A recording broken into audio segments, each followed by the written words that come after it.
கொள்ளை நிலவடிக்கும் வெள்ளை ராத்திரியில் கோதை ராதை நடந்தாள். மூங்கில் காட்டில் ஒரு கானம் கசிந்தவுடன் மூச்சு வாங்கி உறைந்தாள்.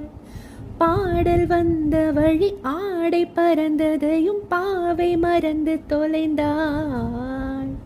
நெஞ்சை மூடிக்கொள்ள ஆடை தேவை என்று நிலவின் ஒளியில் ஒளிந்தாள்.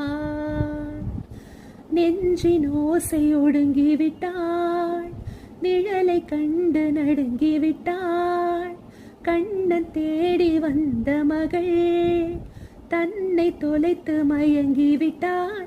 தான் இருக்கின்ற இடத்தினில் இருதயம் காணவில்லை. எங்கே எங்கே சொல் சொல். கண்டெண்டும் தந்தியடிக்க கண்ணாவா கண்டுபிடிக்க. ராதை மனதில் என்ன ரகசியமோ கண்டெண்டும் தந்தியடிக்க கண்ணாவா கண்டுபிடிக்க.